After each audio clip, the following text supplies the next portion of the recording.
Hey, thanks for watching. I'm going to give you a quick overview of the game Azul. This is a fairly new game. It's come out in 2018. It's very popular. The theme is that you're making, I think, a wall mural for the King of Portugal. I'm not too sure what it's really about. At the heart of it, it's an abstract game. And so let's take a look and show you. I've got a game set up here for 2 players. And so each player has their own private board. Here's player 1 board, and they got the marker set at 0 for their score. And here we have player 2 over here. And in the center of the board, we have, these are called factories. And we set it up with 5 factories for a 2-player game. If you had more players, you'd have more factories. And then each of them are given random tiles, which are drawn from this bag here. So these tiles are just kind of randomly put out. And then we have this tile here in the center, which I'll explain in just a second. On your turn, what you're going to do is you're going to pick one of these factories, and you're going to pick a color, and you have to take all the colors of the same tile from that factory. So for example, I could come here and take the red tiles if I wanted to. Or I could go here and just take the yellow tile. Or up here, we have 3 black ones. So for this example, I'm going to take these 3 black tiles. Now the tiles that are left over in the factory then go into the center, and I'll explain that in just a second.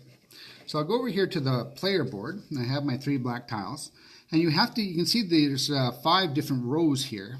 We won't worry about this part of the board yet, but just over here, we have to place our tiles on one of these rows. Now we can't split it up, so in other words, we cannot do this. This would be illegal. I'd have to put them, let's say, down here. Now I don't know if the camera picks it up, but there's actually 5 spots there. So I still need 2 more blacks to finish this row, but that would be a legal placement. I could go here, and that would be legal. I still have 1 more empty one. I could go here. Now there's only 3 spaces, and so this would be considered full.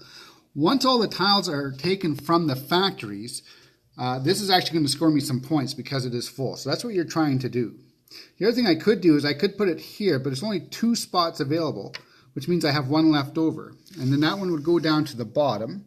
And I don't know if the camera picks up, but that's actually a -1. You actually lose points, and the more tiles you have down here, the more points you lose. So that would actually be a fairly foolish move to do. So just for this example, I'm just going to put it there and fill up that one with my black tiles. It is now player's 2 turn. Now player 2 can do the same thing. They can take from one of these factories, or they can take from the middle. The middle becomes a factory itself. And so just for this example, and just to show you how the game is played, he'll take from the center of the table. He'll take this yellow tile, but because he is the first player to take from the center, he also takes this tile here. This tile has a number 1 on it, which signifies that you will be the first player the next round. Once all the tiles are taken and we do our scoring, you get to be the first player. Now that's good in a way because of how the tiles come out randomly. You get first dibs on what you want to get. However, on the player board, it actually goes down here. You lose a point for taking it. So the good thing is that you're the first player for next turn, but the bad thing is you lose a point. So this player will put the orange or the yellow one here. So anyways, you keep doing that until all the tiles are gone. And I'm just going to, just for the sake of speeding things up, just kind of show you how the scoring works. Now this would obviously take a little bit of time.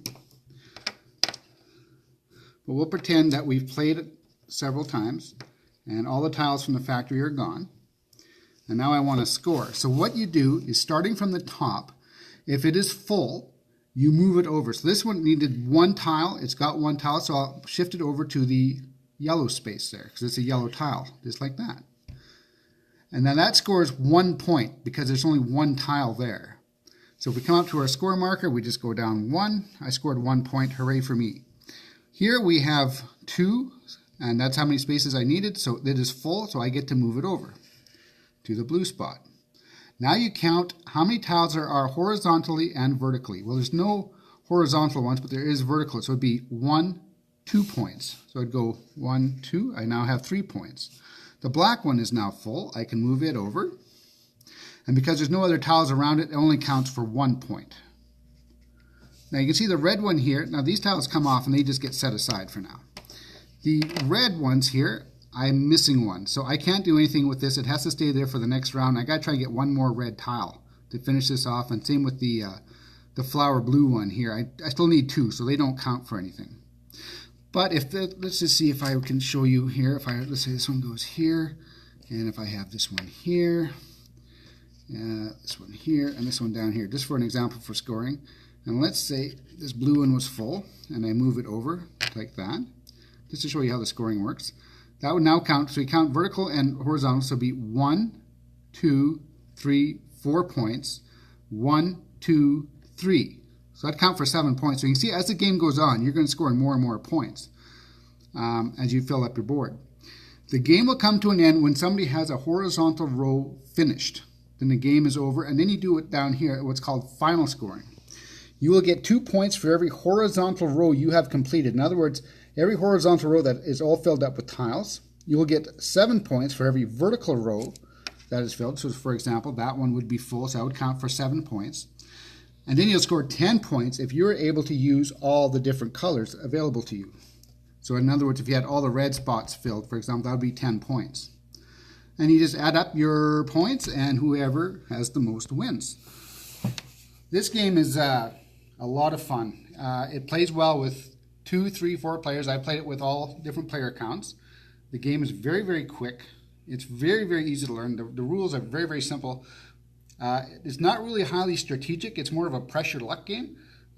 Should I take those 3 black ones, or should I take the 2 orange ones to finish off my bottom column, which it has 5, and it's a little bit of that, because you're kind of watching everybody else doing what they're doing around the table, and they take the tiles that you want.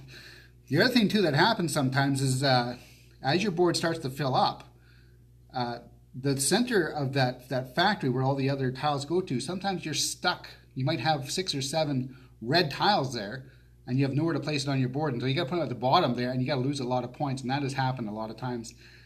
But regardless, it's still fun. So if you like a quick, easy, abstract game, this one will fit the bill. It takes about 30 minutes to 40 minutes to play. So if you're interested, let me know, and I'll bring it to the table. Thanks for watching. See you later.